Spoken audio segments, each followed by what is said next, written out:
फलम पत्ते पंडिता हरन्ते मोक्षमाराहणा कमसो। जय बोले पार्श्वनाथ भगवान की जय। माँ वर्तमान शासन श्री महावीर भगवान की जय। सम्य शिखर सिद्ध क्षेत्र की जय। अनंतानंद सिद्ध परमेश्वरी भगवान की जय। परम पूज्य आचार्य शिव कोटि महाराज की जय। आचार्य श्री अपराजित सूरी महाराज की जय। आचार्य गुरुदेव कुंतु सागर जी गुरुदेव की जय। कनक नंदी जी पद्मनंदी जी गुरुदेव की। जिनवाणी माता की जय। श्रीमद जैन धर्म की जय। शाश्वत तीर्थराज विराजमान आचार्य भगवत श्री ज्ञानी योगी वैराग्य जी महामुनि राज की जय। नमोस्तु नमोस्तु नमोस्तु भगवान, आपके श्री चरणों में हम सभी स्वाध्यायी बारंबार त्रियोग शुद्धि पूर्वक नमोस्तु करते हुए आपसे विनती करते हैं गुरुदेव, हम सबके रत्नत्रय उज्जवल हो गए इसलिए देशना दीजिए। नमोस्तु भगवान नमोस्तु। तो ये बात हो गई। अब आगे क्या चलेगा। अभ्युत्थान का उपदेश किस लिए दिया है और किस फल के उद्देश्य से करना चाहिए। बात अपनी क्या चल रही थी, षट आवश्यकों की। षट आवश्यकों की बात क्यों चली, क्योंकि षट आवश्यक की चर्चा कहाँ से आई। तप चर्चा से, में चर्चा, चर्चा में चर्चा। तप विनय से उसकी चर्चा आई। तप विनय से, क्योंकि तपस्या करना चाहिए। चले चारित्र की विनय बताई, फिर तपस्या की विनय बताई, फिर तपस्या में के अंतर्गत ये सटावश्यक की चर्चा हुई। अब सटावश्यक की परिभाषाएं चल रही है। तो सटावश्यक में उन्होंने उपचार विनय के अंतर्गत बताया था अभ्युत्थान। किसके अंतर्गत, विनय के अंतर्गत, उपचार विनय के उपचार अंतर्गत। विनय के अंतर्गत। दर्शन विनय, ज्ञान विनय, चारित्र विनय, तप विनय और उपचार विनय, जी। 5 प्रकार की। तो उपचार विनय में जो आपका उठना बैठना बोलना चलना, ये जो सिस्टमेटिक होना चाहिए, विनय सहित होना चाहिए, इस सबको उपचार विनय में लिया गया है। जी। अर्थात गुरु के आने पर खड़े होना। तो खड़े होने का मतलब था अभ्युत्थान। अब ये प्रश्न कर रहे हैं कि अभ्युत्थान का उपदेश किस लिए दिया गया है। बोले गुरु आते हैं खड़े हो जाओ, फिर बैठ जाओ, फिर आए फिर खड़े हो जाओ, फिर बैठ जाओ। बोले इससे क्या होने वाला है। ये ऐसा प्रश्न है कि किसको किसका और किस फल के उद्देश्य से करना चाहिए, इससे फल क्या मिलता है। समाधान, सब जिन देवों ने कर्म भूमियों में सदा प्रथम ही कर्तव्य रूप से विनय का उपदेश दिया है। जितने भी तीर्थंकर हैं और जितनी भी कर्म भूमियां हैं, क्योंकि तीर्थंकर कर्म भूमियों में होते हैं, उन कर्म भूमियों में सब तीर्थंकरों ने कर्तव्य रूप से, कर्तव्य का मतलब करना चाहिए, ज्ञातव्य ज्ञानना चाहिए, तव्य प्रत्यय है। तव्यत और अनियर ये 2 प्रत्यय होते हैं कृदंत के। जैसे निष्ठा में बताए थे ना मैंने, जी। तो और ये इसी प्रकार से ये तव्यत और अनियर, जैसे भजनीय, उपेक्षणीय, इसमें अनियर प्रत्यय होता है। अन्य। अनियर, अनियर का अनिय बसता है, तो भजनीय भजने योग्य।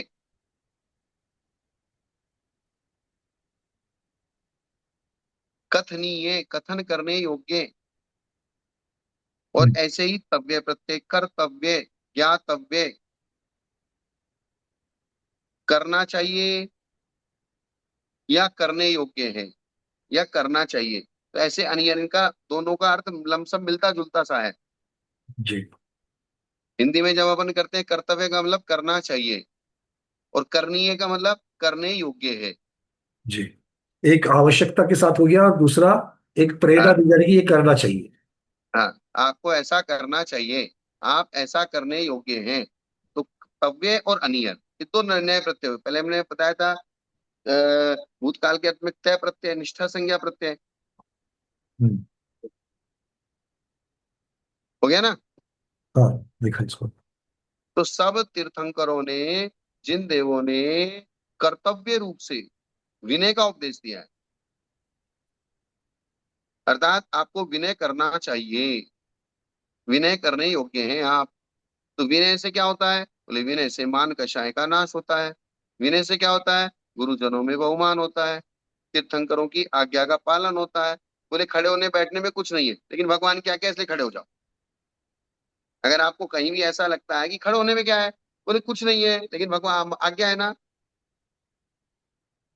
हर चीज का लॉजिक अगर आपको समझ में नहीं आ रहा है तो उसको आज्ञा समझ के कर लो।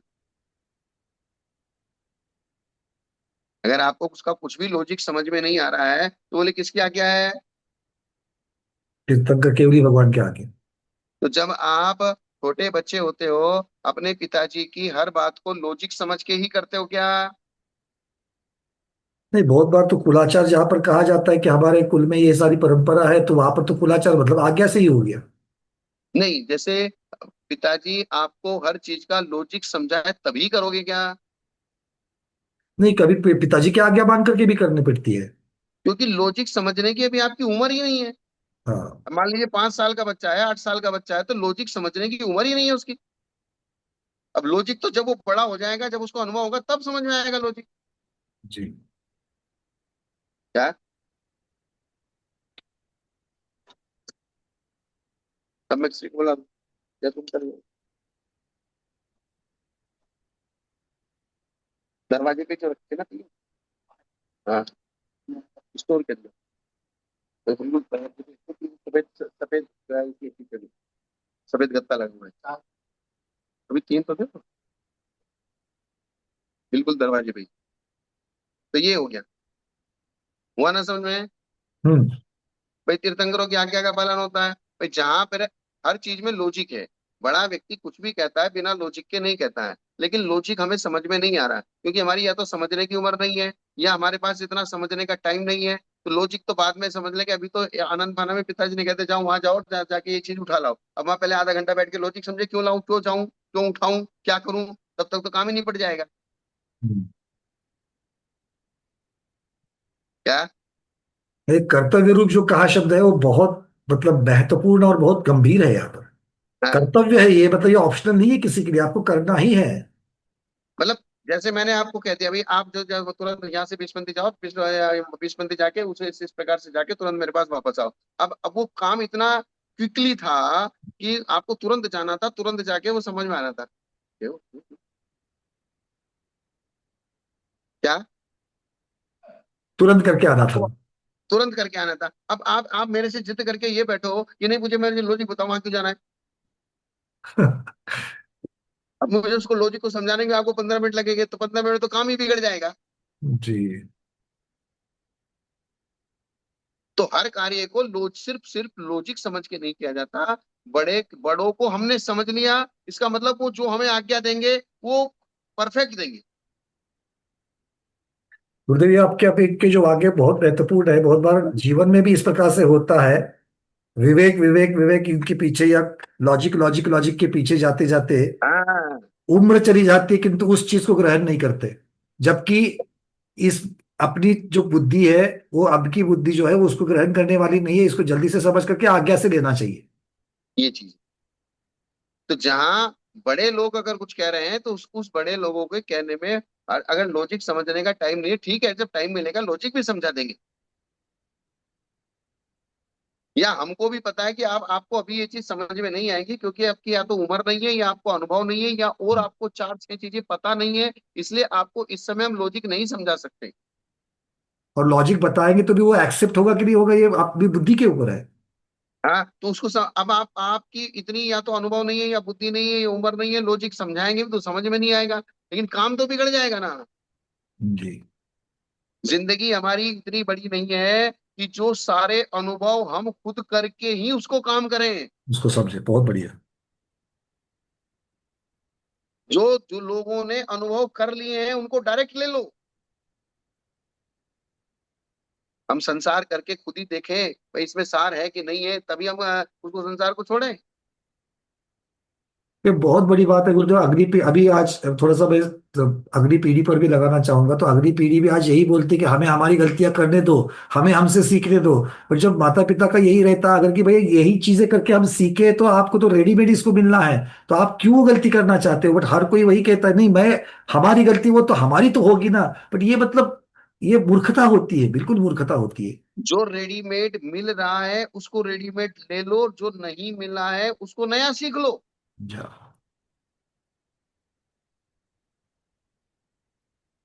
नहीं तो जो कुल परंपरा से, कुलाचार से, सदाचार से जिस घर में हम पैदा हुए हैं, उस घर में जो हमको ऑलरेडी मिला है, अब उससे आगे चलो।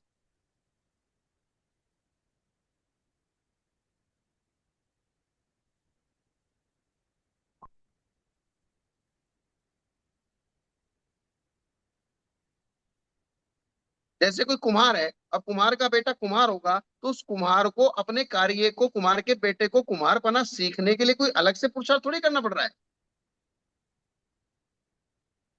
वो तो पैदा ही वही हुआ है। तो वो चीज तो ऑलरेडी उसके जीन्स में है। अब कुछ नया सीखना तो उसको सीखो। सही बात है। जो अगर हमारे मैं पिताजी है। मतलब अगर कुम्हार का ही उदाहरण लिया जाए, अगर कुम्हार अपने एक्सपीरियंस से जितना जीत उसने सीखा है कि किस प्रकार की मिट्टी लाए तभी जाकर के घड़ा बनेगा, और अगर बेटा बोलता है कि नहीं मैं सब प्रकार की मिट्टी ला करके पहले अनुभव ले लूंगा किससे बनती है किससे नहीं बनती है, तो फिर तो वेस्ट तो ऑफ टाइम टाइम हो वेस्ट करना जाएगा। है तो करो। ये इसी को कहते हैं टाइम वेस्ट। या अगर आपको इस प्रकार से टाइम वेस्ट करना है तो फिर आप करो। जैसे मेरे पास कोई शिष्य आया, मुझे जितना अनुभव समाज का हुआ, जितना ज्ञान का हुआ, जितना शास्त्र का हुआ, जितना मैंने सीखा, उसको मैं अगर आपको सीखा सिखाया देना चाहता हूँ तो उसको तो आप ले लो, आप उससे और नया नया कुछ सीखो। जो व्यक्ति जहां जिस स्टेज तक पहुंच चुका, उससे आगे चलो।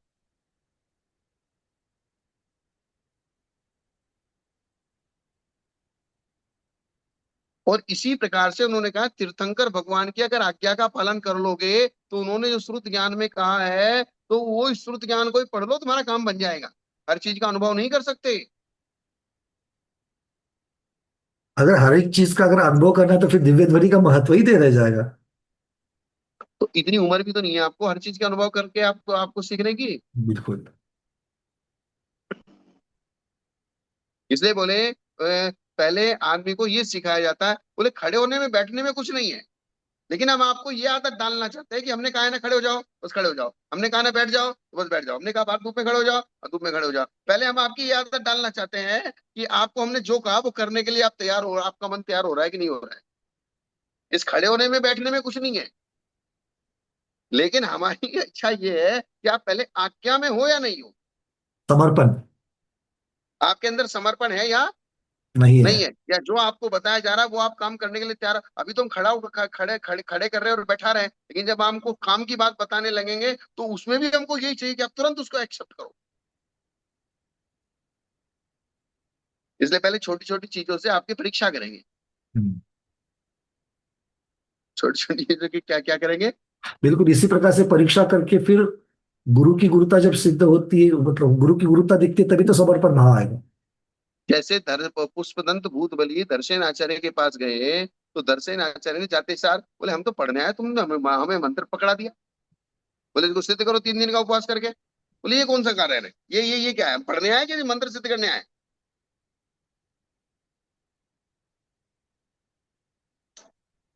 तो ये बात पक्की है बोले कि हमारा उस घटना के पश्चात पुष्पदत्त हाँ दूधबली महाराज ने सूत्र लिखते हुए 50 बार सोचा होगा कि एक अक्षर कम में ज्यादा होना चाहिए, क्योंकि अनुभव आ गया उनको कि ऐसा करेंगे हाँ। तो क्या होगा। और गुरु क्या प्रकार है, गुरु क्या है ये भी समझ में आ गया, तो समर्पण अपने आप बन गया। भाई उनके मन में क्या था मंत्र सिद्धि करवाने के पीछे, ये तुमको अगर आज पता नहीं चल रहा है तो उसको सिर्फ एक बार गुरु की आज्ञा मान के कर लो।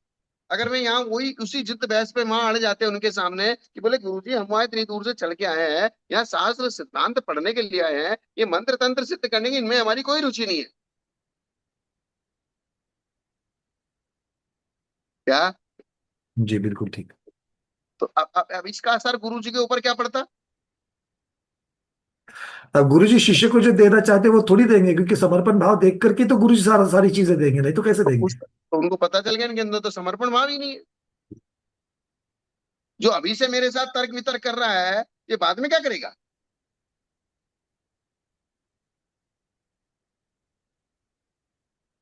इसलिए सबसे पहले वो कुछ भी कह रहे हैं, बोले पहाड़ पे चढ़ जाओ तो चढ़ जाओ, बोले उल्टे लटको बोले लटक जाओ, बोले सीधे बैठो बोले धूप में बैठो, गर्मी में बैठो बोले बैठ जाओ एक बार।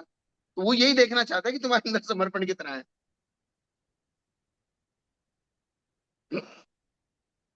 तो इसलिए इन्होंने जब कोई भी चीज समझ में नहीं आ रही तो सीधा सीधा कहते तीर्थंकरों की आज्ञा का पालन। बोले विनय से क्या होता है, खड़े होने से क्या होता है, बैठने से क्या होता है, कुछ नहीं होता, गुरु जी की आज्ञा का पालन है, भगवान की आज्ञा का पालन है। श्रुत में कहे गए धर्म की आराधना होती है, परिणामों की विशुद्धि होती है, आर्जव होता है। आर्जव का मतलब ऋजुता, सरलता। सरलता। जो टेढ़ा होगा ना, वो सीधे सीधे नहीं मान लेगा किसी चीज को।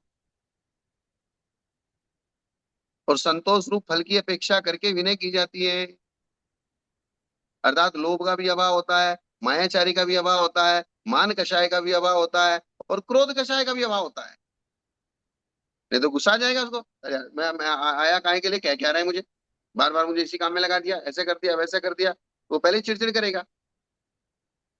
तो विनय से क्रोध कषाय का भी अभाव हुआ, मान कषाय का, हम तो सोचते हैं कि विनय से सिर्फ मान कषाय का भाव होता है। यह सिद्ध किया है कि विनय से चारों कषाय का भाव होता है। बहुत जरूरी, हाँ। हैं? चारों कषाय का नाश विनय से कर दिया उन्होंने। हाँ। और चारों कषाय की अगर मंदता हो गई तो यही तो कर्म का ना, इसलिए उन्होंने एक अपेक्षा तो विनियो मोक्ष द्वारो, हम्म। क्या कह दिया? विनय मोक्ष द्वारो। मुख्य द्वारो, और अर्थात इसलिए ये विनय मोक्ष विनय, का दरवाजा इसलिए ये विनय सल्लेखना की ये जो प्रक्रिया है उसमें भी बहुत महत्वपूर्ण हो गया। है। निर्यापकाचार्य है जो आपकी समाधि करा रहा है। अब आपको समाधि का टाइम हो रहा है, मरने का टाइम हो रहा है, वहां कोई युद्ध बहस करते हुए बैठने का टाइम नहीं है, तर्क वितर्क करने का टाइम नहीं है। वहां तो जो निर्यापकाचार्य कह रहा है वो करते जाओ बस, चाहे समझ में आए चाहे नहीं समझ में आया। नहीं समझ में आए। समझ में आ जाए तो ठीक, और नहीं समझ में आए तो वहां समझाने का टाइम नहीं है इतना। ये भी कितनी बड़ी बात होगी गुरुदेव, देखिए आचार्य भगवान जब देख रहे कि अपने संघ को छोड़ करके दूसरे, आचार्य पद को छोड़ करके दूसरे संघ में जाकर के जब संलेखना कर रहा है, तो उनसे हम्म। कनिष्ठ साधु भी हो सकते हैं जो निर्यापक वहां पर बन जावे। तो वो हाँ। ऐसे निर्यापक होंगे तो उनके उनके लिए भी कितनी बड़ी बात है कि जो आचार्य पद पर पूरी अपनी आयु तक रहे, अब उनको समर्पण भाव दिखाना है, विनय दिखा करके या विनय करते हुए उनको अपने रंग की बंधुता करनी है। ये बहुत मतलब और ये सचमुच वो विनय बहुत कार्यकारी होगा वहां पर। और एक चीज और होती है, जब सामने वाला विनय से सरलता से अपने आप को हमारे ऊपर समर्पित कर देता है, तब हमारी बहुत बारीक जिम्मेदारी बढ़ जाती है। हम हाँ ये हाँ, फील करने लगते हैं कि इसका काम कहीं बिगड़ ना जाए, और बारीकी से काम करना पड़ता है। बिल्कुल जब सामने वाला सोचना बंद कर देता है, तब हमको ही उसकी हर चीज सोचनी पड़ती है। और अगर वो खुद सोच लेता, हाँ ये खुद कर लेगा, खुद सोच लेगा, खुद के निर्णय खुद कर लेगा, फिर हम इतना नहीं सोचते।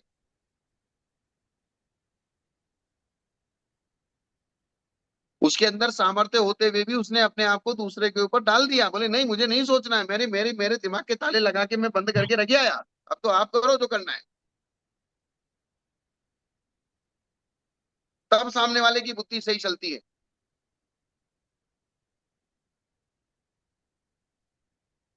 तो तीर्थंकरों की आज्ञा का पालन, श्रुत में कहे गए धर्म की आराधना, परिणामों की विशुद्धि, आर्जव और संतोष रूप फल की अपेक्षा करके विनय की जाती है।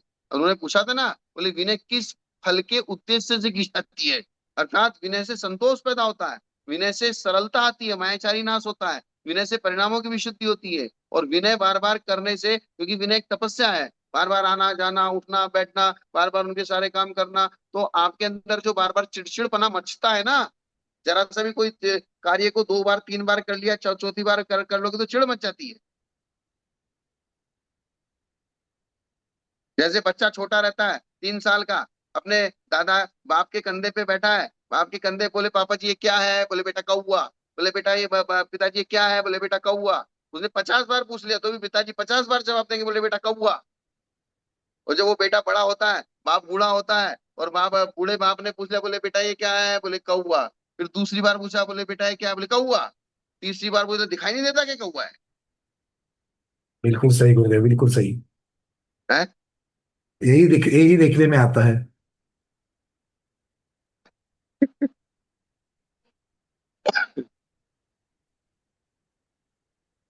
मतलब उस बाप ने फिर अपना रजिस्टर खोल के लाया, बूढ़े बाप ने उसको बेटे को दिखाया, बोले देख तूने मेरे से बचपन में 50 बार पूछा था, मैंने 50 बार बताया, और मैं 2 बार पूछ रहा हूँ तो तीसरी बार तेरे को गुस्सा आ रही है,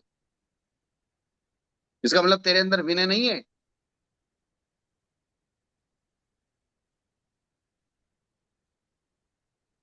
तो विनय करने से क्रोध का भी अभाव होता है, विनय करने से मान का भी अभाव सिद्ध हो गया, विनय करने से मायाचारी का भी अभाव सिद्ध हो गया, और विनय करने से लोभ का भाव सिद्ध हो गया, क्योंकि वो अपना सब कुछ छोड़ के गुरु को समर्पित करता है, यही लोभ का भाव है।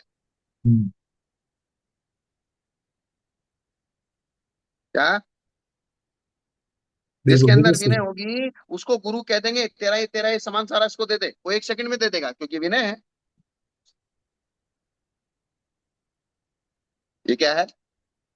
बोले तेरे पास एक पुस्तक पुस्तक है, ये अपने साधर्मी को दे दे। ठीक है गुरु जी, जैसे आप क्या क्या। और अगर लोभ होगा तो विनय कैसे होगी, गुरु की आज्ञा का पालन ही नहीं होगा।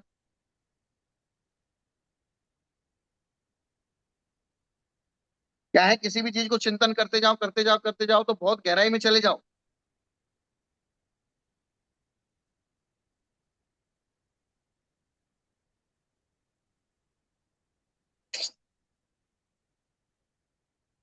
जितना गहराई में उतरते उतनी वही चीज नई नई दिख रही है।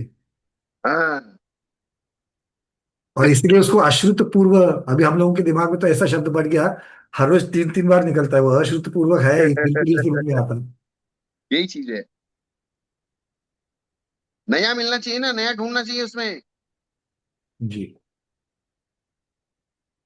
नया मिले, नहीं मिलेगा तो वही जो पढ़ रहे हैं वही वो वही वही चल रहा है, वही चल रहा है, वही चल रहा है। कुछ नया। हमने विनय, भाई विनय से मान कसाय का निराश होता नहीं, विनय से चारों कसाय का निराश होता है। अर्थात विनय से सारे पापों का निराश होता है, ये समझ लो। क्योंकि विनय का मतलब है गुरु आज्ञा का पालन करना। गुरु जी ने कहते हैं इधर नहीं जाना, ठीक है गुरु जी नहीं जाता, वो उधर जाता तो हो सकता था उसे हिंसा हो जाए, झूठ हो जाए, चोरी हो जाए, कुशील हो जाए, परिग्रह हो जाए, इसलिए गुरु ने रोक दिया और उसने मान लिया। तो पांचों पाप रुक गए, चारों कषाय रुक गई।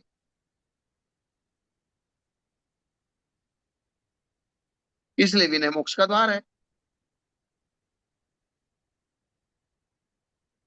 अब जो बताया गया है कि भाई विनय मोक्ष का द्वार है, तो उसको सिद्ध भी तो करना पड़ेगा, युक्ति भी तो लगानी पड़ेगी, विनय मोक्ष का द्वार है क्यों। जो सूत्राचार्य ने बता दिया, उपवास मोक्ष का द्वार है, ऐसा तो नहीं कहा। अच्छा हो गया गुरुदेव। 12 तप में हाँ सही बात है। भारत तप में अनशन को तो नहीं कहा दिया उन्होंने मोक्ष का द्वार। है। मोक्ष का द्वार अनशन को नहीं कहा, अच्छा हो गया। हालांकि 12 तपों को मोक्ष का द्वार कहा है, लेकिन उसमें विनय को मोक्ष का द्वार स्पेशल कहा है, इसका मतलब उसकी विशेषता है। जी जी। 12 के 12 तप सीधी, मोक्ष के द्वार है। बिल्कुल सीधी, क्योंकि बाह्य तप जो है वो आंतरिक तप के पुष्टि के लिए है, वो उसका कार्य है। और आंतरिक तप पे जो है वो राग द्वेष की मंदता की वजह से है। और राग द्वेष की मंदता को हो या विनय को हो, क्योंकि चारों कषाय जो देख रहे हैं उसकी मंदता जब हो रही है वो तो विनय से हो रही है। मतलब इसका सार यही निकला कि 12 तपों का सार विनय निकला, और विनय मोक्ष का द्वार है। इस प्रकार से इसका सार बिल्कुल निकलता है। क्योंकि विनय एक ऐसी चीज हो गई, विनय में आप सब कुछ भगवान की बात मानने के लिए तैयार हो जाओगे। क्या हो जाएगा। भगवान की, जिनेन्द्र भगवान की सारी बातें जो है वो, और जिनेन्द्र मतलब केवली भगवान की सारी बातें बातें हैं। जब केवली सारी कहते बातें तो। आप मानने के लिए तैयार हो जाएगा, और जब सारी बात मानने के लिए तैयार हो जाओगे तो यही आपका मोक्ष का रास्ता है। जी। पर अगर आपने ना नुकर की, नाक मुंह चढ़ाया, इसका मतलब आपको विनय नहीं है। सीधी सीधी सी गणित हो गई। सब लोग ध्यान से सुन रहे हैं कि सो रहे हैं। नहीं नहीं, अच्छी तरीके से सुन रहे सब लोग, चेहरे बता रहे सब हैं? कुछ। चेहरे बता रहे, और इसलिए मैं हमेशा गैलरी गैलरी व्यू में रहता है गुरुदेव में। मेरे सामने कम हाँ। से कम ये 48 विंडो खुली हुई है। दिखना चाहिए कम से इनका चेहरा क्या कह रहा है। जी जी जी।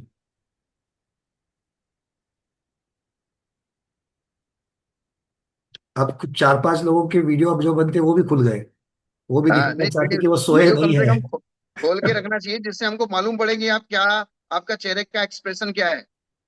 क्योंकि चेहरे को रीडिंग करके समझ में आता है कि कहाँ बातें कहाँ तक पहुंच रही है अंदर। हाँ। वस्तुपाल जी भी हैं उदयपुर वाले, देख रहे हैं, हंस रहे हैं ज्यादा। हाँ वो अभी कुछ दिनों से वो कार्तिका की परीक्षा में भी पूरा बैठते हैं, और अच्छा उनका क्षय ऑप्शन भी अच्छा है। काफी चर्चा में भी सहभागी होते हैं। नहीं, वो मेरे पास बहुत सारे लोगों को मैंने, जो मेरे पास आते हैं ना ऐसे करके, उनको भी जोड़ते हुए सब सुनो।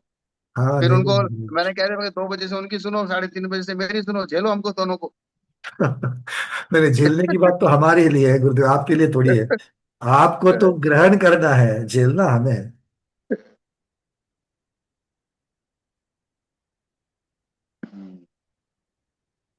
ये चीज है। मैं भी सबको देखते रहता हूँ कहीं ना कहीं, भाई कौन कौन बैठा है, कौन सुन रहा है, कौन सो रहा है, या कोई मोबाइल रख के चला गया, खाली फोटो ही फोटो, कमरे का फोटो दिख रहा है। बिल्कुल। और सबसे बड़ा अनुग्रह तो गुरुदेव मुझ पर है कि आप हर 2 मिनट में आपने जो कम्युनिकेशन करते हो मुझसे, तो मतलब मैं इधर उधर देख भी नहीं सकता हूँ, और उससे उपयोग जाता भी नहीं कहीं पर, इधर भी उधर जाता हाँ, तो नहीं है। मैं बार बार जरा सा भी आप इधर उधर हुए तो मैं तुरंत बंद हो जाता हूँ। बिल्कुल बिल्कुल, मतलब वो होने का चांस ही नहीं होता, क्योंकि वो कंटिन्यूस उपयोग लगा रहता है, क्योंकि आप कब क्या पूछोगे। और वो जो समझा कि नहीं समझा, ये जो मतलब ये मेरे लिए बड़ा उपकार है गुरुदेव आपका भाई। इसके आगे कुछ नहीं कह सकते कि ये जिस हाँ। तरीके से पढ़ाई हो रही है ना, इस पढ़ाई में इधर उधर हिलने का चांस ही नहीं है। और मैं आपको इसलिए समझाता हूँ आपके साथ मुझे ये पता है कि सब लोग बैठे हैं, लेकिन आपकी और मेरी चर्चा, इन सब लोगों को चर्चा दो लोग, क्योंकि सारे लोग हर समय प्रश्न नहीं पूछ सकते। बाद में पूछते हैं, मुझे ही पूछते हैं वो। हाँ। अब मैं तो सूत्र रूप में पढ़ा के चला जाता हूँ, बाकी तो आपको आपको समझाना है सबको। एक्सपर्ट सर्जन का काम वही होता है ना, ओटी में बाद में आकर के ऑपरेशन करके निकल जाते हैं, एक्सपर्ट का काम वही होता है। बाकी तो सब लोगों को टाके वाके लगाना तो शुरू की रेसिडेंट तैयारी करना और रेसिडेंट बाद में डॉक्टर, टाके लगाना। रेसिडेंट डॉक्टर को बचा हुआ है सारा। हाँ। बट वो भी महत्वपूर्ण है ना, अगर वो नहीं करेगी ठीक से तो गए काम से। तो आर्जा और संतोष रूप फल की अपेक्षा करके विनय की जाती है। यह विनय कौन करता है? अब कौन करता है? जो मान से रहित होता है वो करता है, जो संसार से विरक्त होता है वो करता है, और जो निरालसी होता है वो करता है। जी। अगर आलस है तो बार बार मारा जाए, अरे कौन बार बार उठेगा, कौन बैठेगा, उससे कर लिया, हाँ ठीक है कोई बात नहीं। सरल अनुग्रह करने का इच्छुक है, सरल है, और क्या है? सरल, इसके साथ कौन आना चाहिए, मतलब जो मान रहित है, संसार से विरक्त है, निरालसी है, सरल है, और अनुग्रह करने का इच्छुक है। अर्थात खुद के ऊपर भी अनुग्रह करना चाहता है और दूसरे के ऊपर भी अनुग्रह करना चाहता है। दूसरों के गुणों को प्रकट करने में तत्पर है। जो ईर्ष्या रखता है वो विनय नहीं करता है। और संघ का प्रेमी है। किसका? संघ का प्रेमी। हाँ, हमने देखा है खूब, जब यानी कि जो संघ में बड़े बुजुर्ग साधु होते हैं, जिस प्रकार से उनके बच्चे बेटे पोते आते हैं, तब जैसे उनके चेहरे पे आनंद होता है, संघ के साधर्मी साधुओं के साथ बैठते हैं, तब वैसी खुशी नहीं आती जिस समय पोता आ जाता है उसकी खुशी आती है।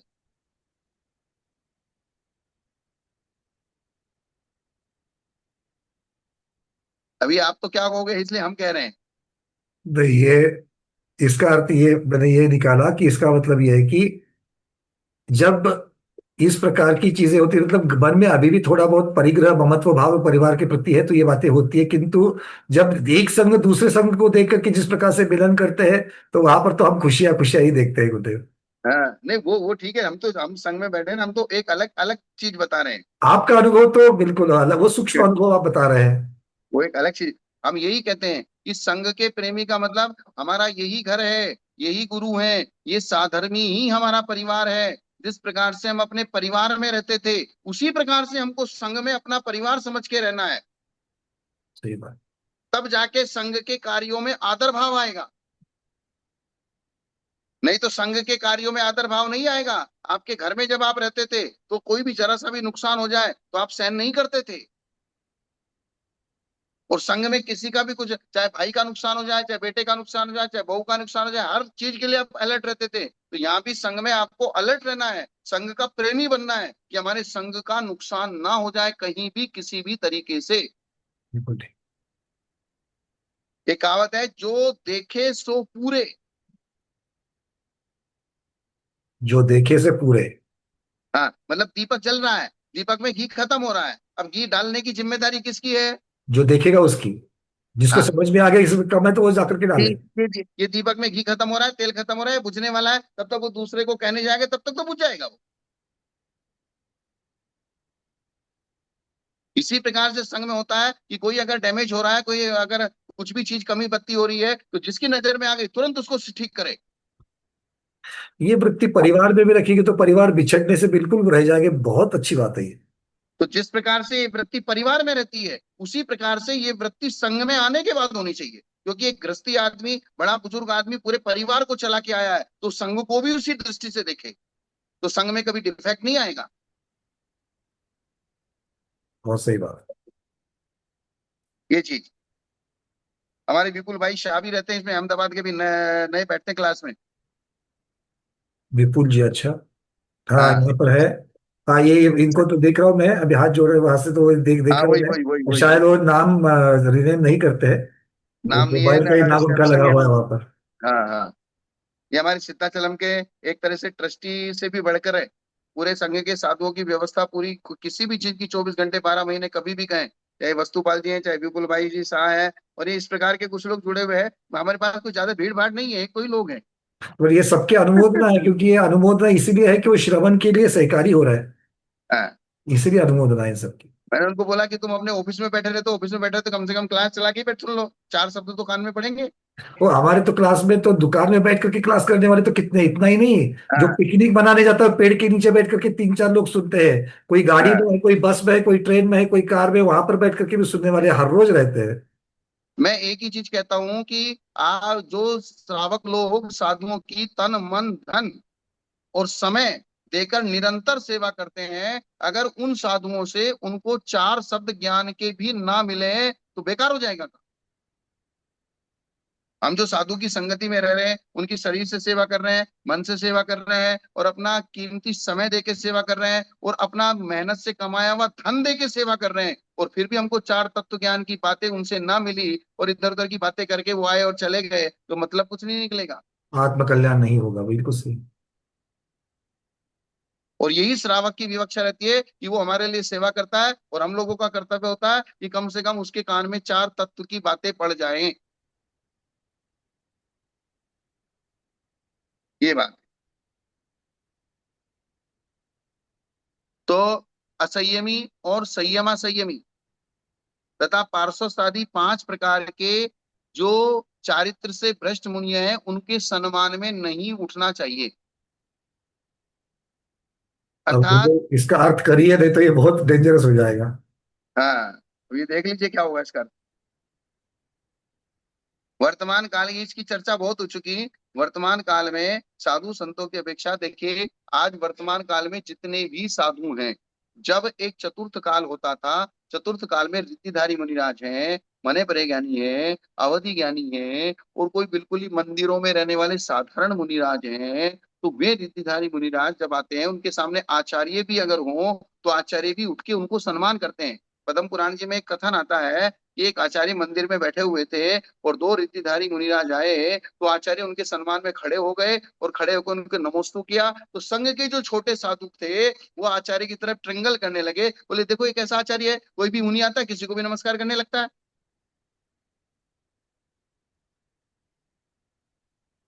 हमको बात समझ में आई मेरी, क्या कहना चाहता हूं मैं? जी जी जी, मतलब आचार्य होकर के भी रिद्धिधारी को जो तमस्तु कर रहे वो बाकी साधु के समझ में नहीं आया, हाँ। उनकी योग्यता। फिर उन्होंने आचार्य महाराज ने कहा कि बोले तुमको समझ में नहीं आया, वे धरती से 4 अंगुल ऊपर चल रहे थे, वे धरती पे नहीं थे, वे जमीन से 4 अंगुल ऊपर चल रहे थे। 4 अंगुल ऊपर चल रहे थे। ये तुम्हारी दृष्टि में नहीं आया, मेरी दृष्टि में आया। जैसे मैंने देखा मैं तुरंत खड़ा हो गया, उनके सामने मैं आचार्य नहीं हूं, मैं तुम्हारा आचार्य हूँ, उनका आचार्य नहीं हूँ। सही। किसका? मैं अपने संघ का आचार्य हूं, उनका थोड़ी हूँ। वो रिद्धिधारी मुनियों का आचार्य मैं नहीं बन सकता। तो रिद्धिधारी मुनिराजों की जो व्यवस्था है, तो उन रिद्धिधारी मुनिराजों की विवक्षा से, और जो साधारण मुनिराज थे, वे साधारण तो वे तो रिद्धिधारी थे, उन रिद्धिधारियों ने आचार्य को नमस्तु पहले थोड़े किया, उन आचार्य ने रिद्धिधारी को नमस्तु किया। जी अब आप समझ गए मेरी बात को? जी जी जी। अभी वर्तमान काल में ना तो कोई रिद्धिधारी है, ना कोई अवधि ज्ञानी है, ना कोई मने परे ज्ञानी है, और जितने भी हैं सब लमसम है।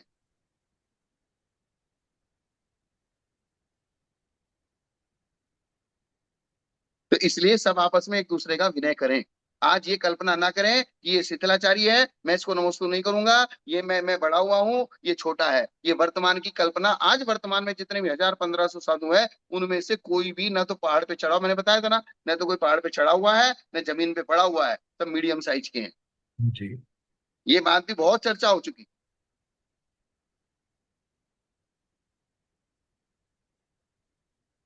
समझ रहे हैं क्या मेरी बात को? बिल्कुल अच्छी तरीके से गुरुदेव, है। अच्छी तरीके से समझ में आ रही है। हाँ।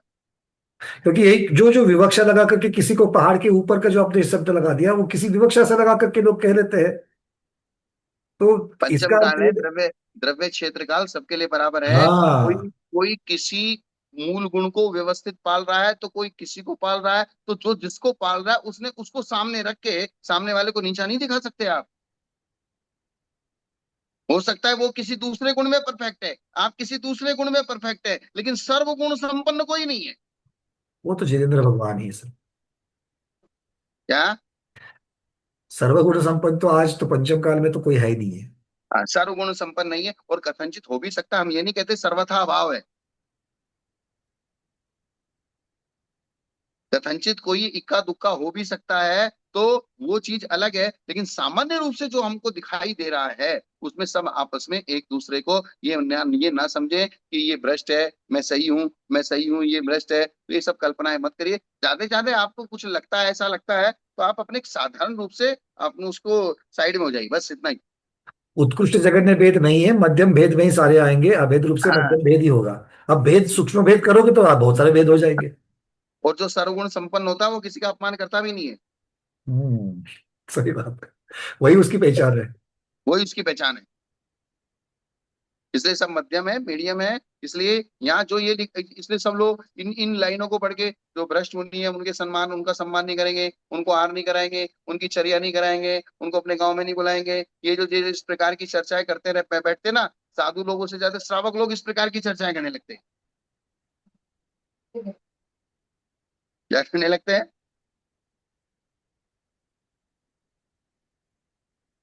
साधु लोगों की अपेक्षा श्रावक लोग इस बात की चर्चा में ज्यादा आ जाते हैं। कैसे है कि ये, मतलब ये अज्ञानता की वजह से मुख्यता से हो रहा है। जिसको इसलिए उत्तर श्राव गुण मूल गुण ये सब चीजें ही पता नहीं है, जो कोई तो हाँ। एक एक ग्रंथ को लेकर के, मूलाचार को लेकर के ही साधु की परीक्षा कर रहा है। जब बाकी के ग्रंथों में जब पुलाग बकुश की जो कथा आती है, या जो जिस प्रकार से बाकी की चीज जो समग्रता से नहीं जानता, एक चीज को देकर, जैसे हाथी के पूंछ को देख करके हाथी ऐसा ही होता है। अगर देखेंगे तो जो पूंछ को हाथी मान रहा है वो पाव को हाथ देख करके हाथी नहीं मानेगा, कान को देख करके हाथी नहीं मानेगा। आज सभी अंधे और इसी इसमें प्रकार के अंधे हैं। इसमें बहुत सारा प्रश्न किसी को ये हो सकता है कि बोले बिल्कुल ही साधु की चर्या नहीं दिखाई दे रही, फिर हम क्या करें? ऐसे प्रश्न आएंगे श्रावक को, क्या आपसे पूछेंगे कल?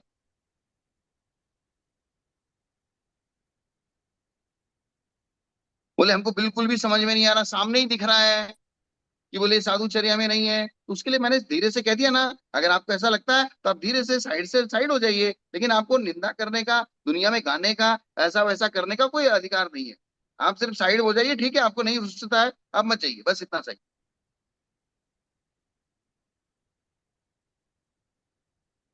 ये चीज है।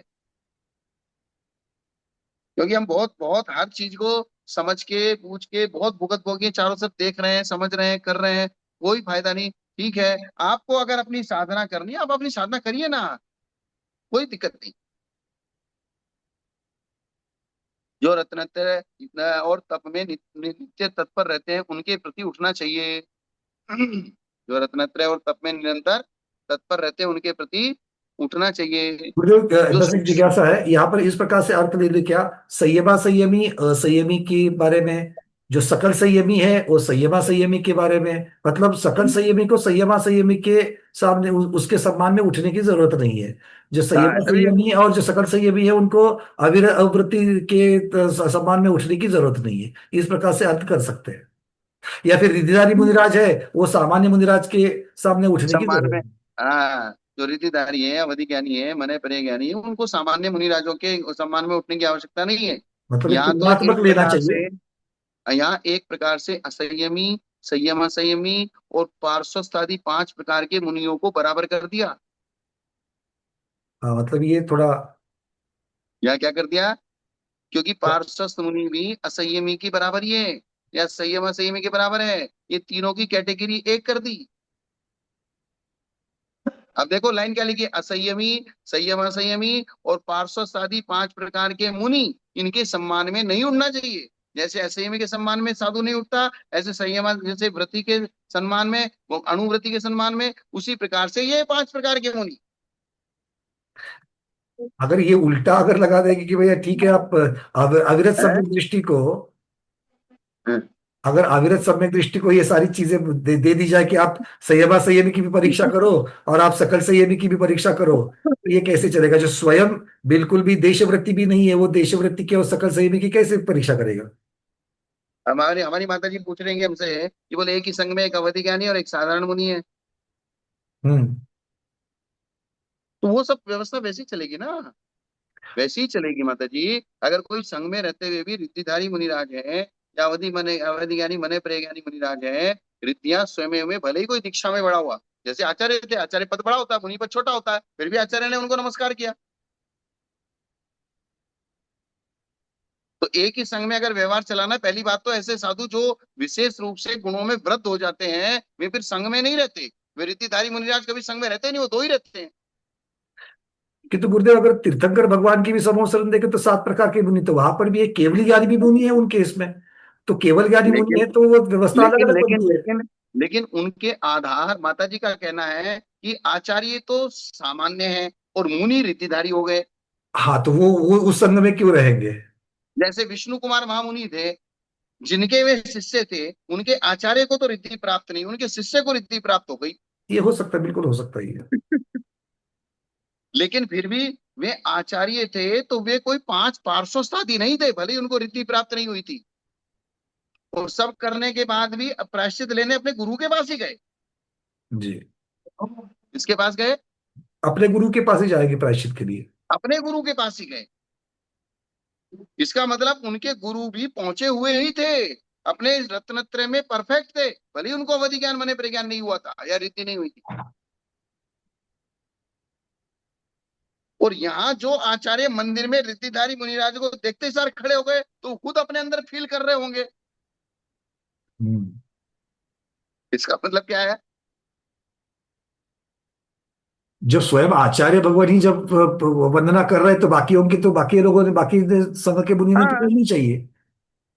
तो ये सब विवक्षाधीन बहुत सारी विवक्षाएं बनेंगे, बहुत सारे भंग बनेंगे, बहुत सारी वो बनेगी सब चीज। जैसे साधारण रूप से कोई साधु समाधि कर रहा है, छपक है, और छपक ने उसने चारों प्रकार के आहार का पानी का त्याग कर दिया, तो संघ के सब साधु, यहाँ तक कि आचार्य भी उसको नमस्कार करते हैं।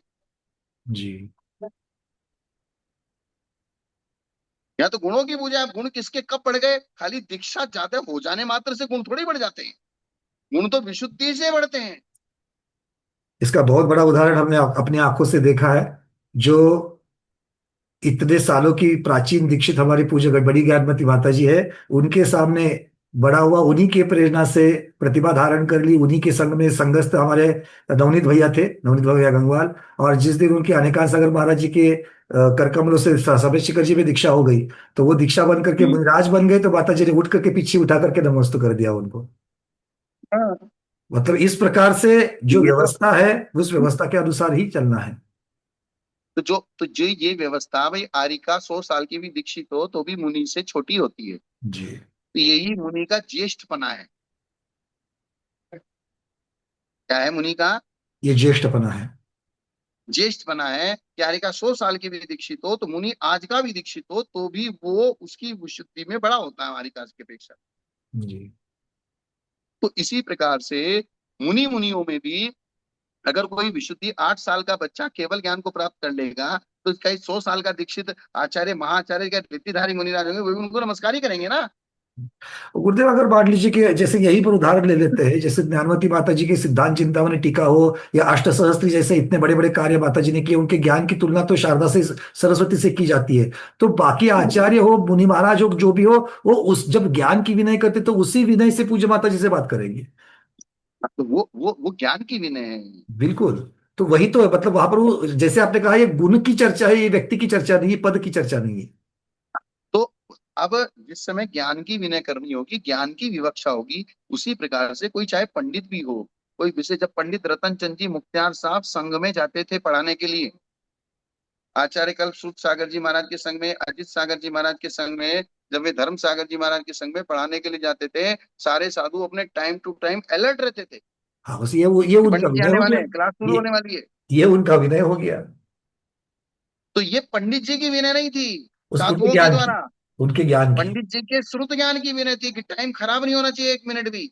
जी जी और जी। पंडित जी कहते थे कि बोले, मुझे जिस जो चौका खाली रह जाए उस चौके में मुझे जल्दी से भोजन करा देने का, ये साधुओं का भोजन होता रहेगा और फिर मैं उसके बाद में खाओ भोजन करूंगा तो टाइम कम पड़ेगा, इसलिए जैसे ही कोई साधुओं का आहार हुआ, जो चौका खाली हो गया, वो तुरंत मुझे बुलाने के लिए आ जाए, मैं भोजन करने के लिए चला जाऊं। और सब साधुओं को ये चिंता रहती थी कि पंडित जी आ गए होंगे, तुरंत क्लास में पहुंचना है।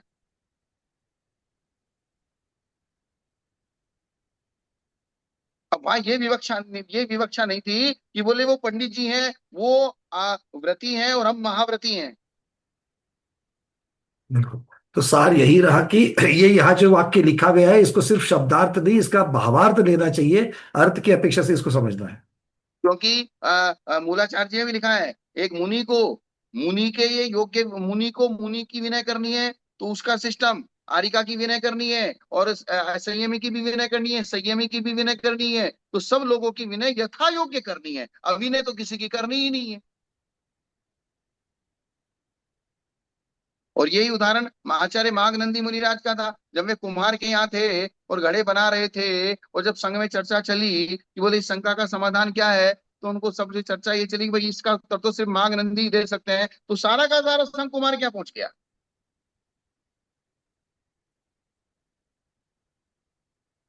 कहा चला गया। कुमार के यहाँ जहां पर बागनंदी महाराज थे वहीं पर गए। जहां पर माघनंदी महाराज जो है कपड़े पहने हुए थे और घड़े बना रहे थे, और उनकी पत्नी जिससे उन्होंने शादी की थी वो भी वहां थी, फिर भी उनको तो खाली अपने उससे प्रश्न से मतलब था, बोले माघनंदी इसका उत्तर वो ही दे सकते हैं, तो वहां सिर्फ ज्ञान की कक्षा थी, अपना प्रश्न पूछा, प्रश्न पूछ के वापस लौट के आ गए। और जैसे ही वापस जाने लगे तो उनको स्मरण आ गया कि बोले ये क्या है, आज भी ये मेरा सम्मान करते हैं। यही बात उनके लिए स्थितिकरण की बन गई और वो तुरंत उन्हीं के साथ वापस चल दिए।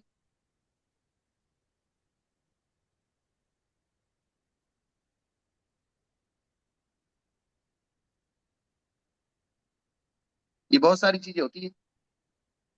बोले जो सुखशील साधु हैं, सुखशील, जो सुखशील, शील का मतलब क्या है, शील शब्द का क्या है यहाँ, यहाँ पर सुखशील मतलब सुख के आदि ऐसा होना चाहिए यहाँ पर। शील का मतलब है स्वभाव। स्वभाव, सुख स्वभावी। पैड़ी, पैड़ी शील स्वभाव हो, ये कर्मकांड जी कहता पड़े, कर्मकांड पढ़ा को शुरू का, प्रकृति शील और स्वभाव ये तीनों एक अर्थवाची है। पर्यायवाची। मतलब जो सुख स्वभाव वाले हैं, अर्थात जो ऐदी, आपके महाराष्ट्र में बोलते हैं ऐदी, ऐदी प्रकार के, आदि, हाँ। मतलब शरीर का सुख चाहते हैं। हम्म। वो आलस भी तो शरीर के सुख का एक प्रकार है ना। अगर शरीर को कष्ट नहीं देना चाहते, श्रम नहीं करना चाहते, श्रम करता है वो श्रमण होता है, विनय करने में श्रम, परिश्रम करना पड़ता है, सामायिक करने में परिश्रम करना पड़ता है, स्वाध्याय करने में परिश्रम करना पड़ता है, दिमाग चलाना पड़ता है, हर चीज में परिश्रम होता है ना, तो परिश्रम नहीं करना चाहते।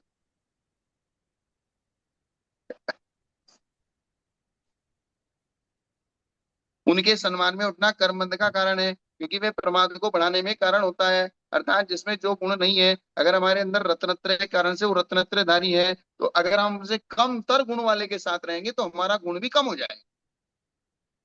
ये यहाँ इतना सा अभिप्राय है। जो वाचना देता है अथवा अनुयोग का शिक्षण देता है, वह अपने से रत्नत्रय में न्यून भी होवे, तब भी उसके पास में सब अध्ययन करने वाले को उनके सम्मान में उठकर खड़ा होना चाहिए। आगे ना बात, हम्म। क्या कहा है, जो वाचना इसका देता है मतलब मतलब जहाँ वहां पर जो पढ़ा रहे हैं।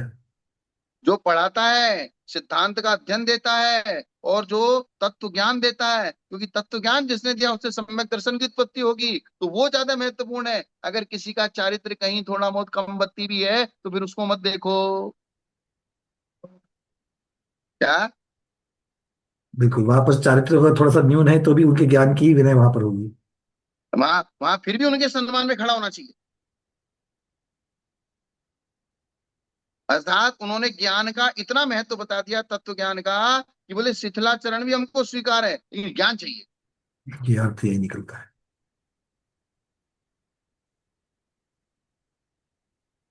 जो वाचना देता है अथवा अनुयोग का शिक्षण देता है और अपने से रत्नत्रय में कम भी है, तब भी उनके पास में जितने भी अध्ययन करने वाले हैं उनके सम्मान में उठकर खड़ा हो जाना चाहिए। वसति से, काय भूमि से, भिक्षा से, जिन मंदिर से गुरु के पास से अथवा ग्रामांतर से आने के समय उठना चाहिए। कब कब उठना चाहिए? वसति जैसे से। काय भूमि का, काय भूमि का मतलब क्या है? काय भूमि का मतलब है जहाँ शरीर की क्रिया की जाती है वो भूमि, अर्थात जहाँ शौच आदि लघु संक आदि जाया जाता है, उसको काय भूमि कहते हैं। ये नया शब्द है। हाँ बिल्कुल, क्योंकि रौडिक में तो जंगल जाते हैं ऐसा कहते हैं, किंतु हाँ, इसी को यहाँ पर काय भूमि कह रहे हैं। ऐसी भूमि जहाँ शरीर का कार्य किया जाता है, अर्थात मलमूत्र आदि क्षेपण किया जाता है।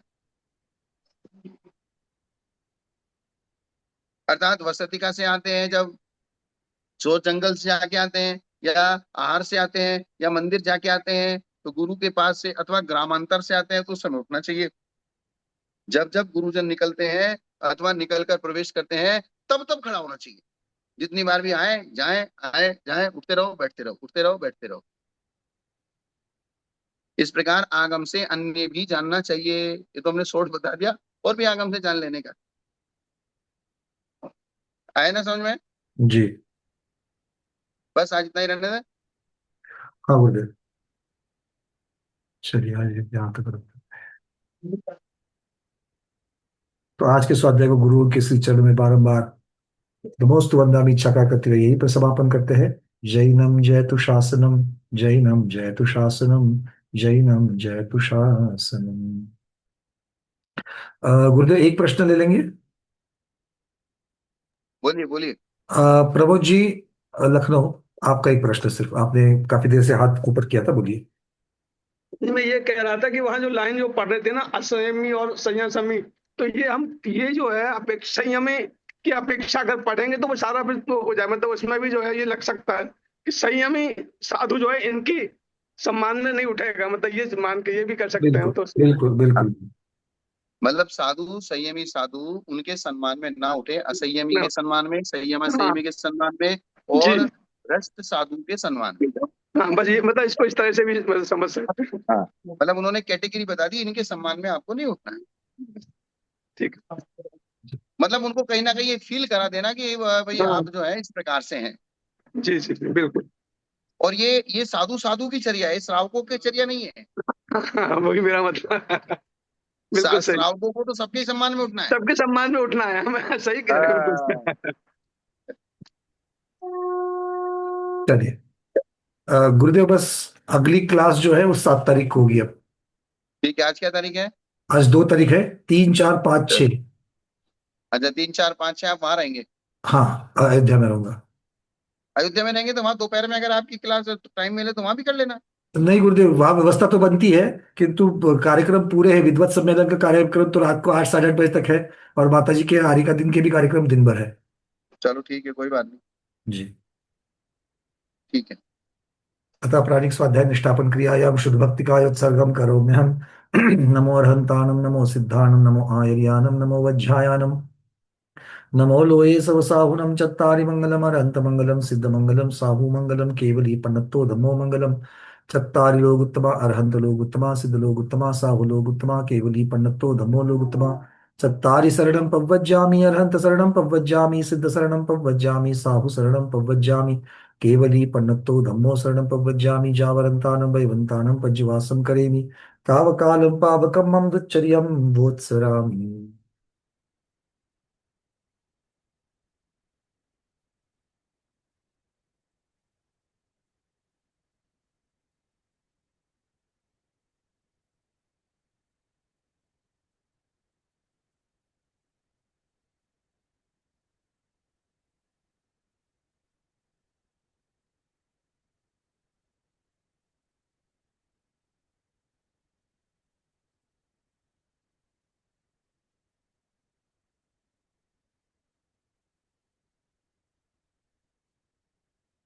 उत्साहं जिन्वरे तेरे केवली अनंत जिने नरपवर लोय मय्ये वियरे मले महपन्ने लोय सुज्जोय यरे धम्मं चित्तंकरे जिने वंदे अरहन्ते कीर्तिसे चौविसं चैव केवलिनो श्रुतमपि जिन्वर्विहितं गणधर्चितं द्वैनैकभेदस्थम् अंगांगबाह्यभावितमनंत विषयं नमस्यामि। इच्छामि बन्ते सुधवत्ति कौसुगुको तस्सालोचेउ अंगो भंग पाहुड़िय पर्यम सुत्त पडमाणि ओगपुवग्गै चूलियाचेव सुत्तथय तुइदम्म कहाय्यम् नित्यकालम अंजेमि पूजेमि वंदामि नमस्सामि दुःखको कम्मको बोहिलाओ सुगई गमनम समाहि मरणम जिन संपत्ति हो भूमज्जम। बोलिए अर्भको द्वादशांग में मात की जय। आचार्य भगवंत श्री वैराग्यनंद जी महामुनि राज की जय। साक्षात सरस्वती स्वरूपा जगत माता ज्ञानमती माता जी की जय। हारिका रत्न रत्नमती माता जी की जय। सभी व्रती प्रतिभाधारियों को मेरी था योग्य वंदना। बाकी सभी के लिए जय जिनेन्द्र। भव्या तो आपसे मुलाकात होगी आप ही के रत्न जूम चैनल पर 7 तारीख को मंगलवार के दिन। तब तक के लिए जय जिनेन्द्र। सामूहिक स्वाध्याय भले बंद हो एक, किंतु आपके पर्सनल स्वाध्याय आपको करने ही करने हैं। एक बात बोलती हूँ। हाँ माता जी आप कुछ बोल सकते हैं। ये आप अयोध्या जा रहे हैं ना? हाँ माता जी अयोध्या जा रहे हैं। ए, माता जी का दर्शन कराएंगे, कराना हाँ वहां जरूर पर मेरा कराता हूँ माता जी। जरूर कराता हूँ माता जी वहां से। अब आपके यहाँ का तो मुझे कांटेक्ट नंबर आप मुझे मैं अनिता दीदी से पूछ लूंगा आपका कांटेक्ट नंबर वहां का, क्योंकि वो जा, मेरे पास नहीं है। तो फिर वहां से मैं जाते वीडियो कॉल करके मैं बिल्कुल वहां से जैसे ही मुझे मौका मिलेगा मैं पूज्य माता जी से बड़ी माता जी से भी बोल तो करके दर्शन करूंगा। माता जी को माता जी को पूछकर, बड़े माता जी को पूछकर कोई भी हम शास्त्र जी लेके आए हमको पढ़ने के लिए। ठीक है मैं वहां से वो वैसे खोज। तो आपको मैं वहां से त्रिलोक भास्कर तो मैं भेज रहा हूँ। और भगवती आराधना और जो कार्तिकेय परीक्षा है वो माता जी के लिखे हुए ही नहीं, इसलिए वहां नहीं मिलेंगे, तो उसके लिए मैं दूसरी जगह से प्रयास कर रहा हूँ। किंतु नहीं, त्रिलोक, उसके लिखे हुए चाहिए हमको। वो नहीं तो दूसरा। हाँ नहीं त्रिलोक भास्कर जो है तो माता जी की लिखी हुई है, वो तो मैं वहीं से कल या परसों में वहां से मैं कुरियर कर दूंगा। उसके साथ में जो है माता जी का आपको, अनुवाद। नहीं नहीं, माता जी के अनुवाद के लिए कोई बस शास्त्र। ठीक है आपको कोई पर्टिकुलर चाहिए बोलिए मैं फिर वो भिजवा देता हूँ। उनका हमारे माता जी जो मुख से बोलेंगे वो। अच्छा माता जी स्वयं जो कहेगी वो, ठीक है ठीक ठीक ठीक ठीक। मैं बोल देता हूँ माता जी को वैसे। ठीक है माता नमस्ते वो हमारे। जी। चलिए सब लोग, और मैं देख रहा हूँ कि कुछ पिछले कुछ क्लास की जो वीडियोस है वो ज्यादा देखे नहीं गए हैं। अब इसका कारण मुझे नहीं मालूम कि संख्या प्रवृत्त ना है इसलिए आप लोगों ने नहीं पढ़ा है, क्या विषय आपको कठिन लगा। तो अगर उल्टा होना चाहिए, कठिन लगा तो आपको ज्यादा उसको पढ़ना चाहिए। ठीक है, और अभी 4 दिन तो आपके पास है। तो हर रोज तो बिल्कुल ये जो बैकलॉग लगा हुआ है वो सारे बैकलॉग आपको पूर्ण करने हैं। मैं किसी का नाम लेकर के यहाँ से नहीं बोलूंगा, आप लोगों को पता है। आप लोगों को 4 दिन अच्छी मौका मिल रहा है तो आप, नया नहीं मिल रहा है तो पुराने को ही अच्छी तरीके से घटाइए। ठीक है। अर्चना दीदी आपको कुछ कहना है? वंदना भैया जी, नमस्ते वंदामी माता जी। भैया जी हम लोग के भी दर्शन माता जी के करवाइएगा ना एक दिन। बढ़िया माता जी, मैं बात करवा करके एक 10 मिनट का या 5 मिनट का मैं वहां से अपना जूम टाइम बता दूंगा।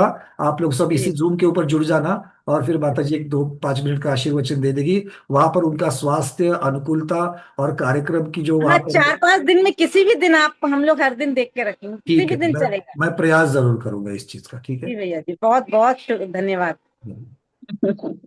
चलो। हाँ जी प्रभु जी। आपको तो अयोध्या ऐसे है कि बाजू में अयोध्या है आपकी, एक पाव यहाँ एक पाव वहाँ। मतलब आप कहाँ लखनऊ से होते हुए जाएंगे या सीधे नहीं अयोध्या? नहीं नहीं, इस बार क्या है कि वाया दिल्ली बना था पर वो फ्लाइट रिस्केडल हो गई। तो वाया अहमदाबाद जा रहा हूँ। और अहमदाबाद जाकर के रिटर्न वाया दिल्ली फ्लाइट है, तो इस बार रोड से क्या होता है ना, समय बड़ा निकल जाता है उसमें। तो इसीलिए सीधे अयोध्या उतरेंगे, सीधा अयोध्या ही। हाँ सीधा अयोध्या उतरूंगा वहीं से वापस आऊंगा। चलिए, अच्छा, अच्छा। चलिए आप आ जाइए।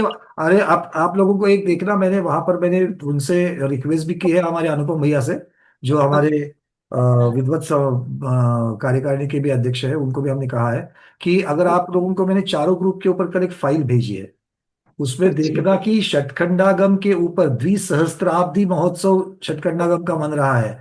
और सारे के सारे जो पूरे विद्वान जितने भी भारतवर्ष से आ रहे हैं वो षटखंडागम के ऊपर ही बोलने वाले हैं। और अगर मेरे पास अभी होगा यहाँ पर सामने इमीडिएटली तो मैं आपको बताऊं, अगर उसकी रिकॉर्डिंग्स मिलती है हर एक वक्ता की, तो वो भी मैंने उनको कही है कि रिकॉर्ड करके दे दीजिए, ताकि हम लोग, आज सुबह से ही कुछ शुरू हो चुका है वहां पर, तो सब लोगों को सुनने के लिए भी मिल जाएगी, क्योंकि ऐसा विषय बार बार सुनने के लिए नहीं मिलता है। एक मिनट में बता अच्छा। दूं। तो लाइव तो होगा ही वैसे वो। नहीं क्या है, लाइव की वहां पर व्यवस्था बन पाती है नहीं बन पाती है अलग होती है। हो सकता है। देखो यहाँ से कार्यक्रम का जो,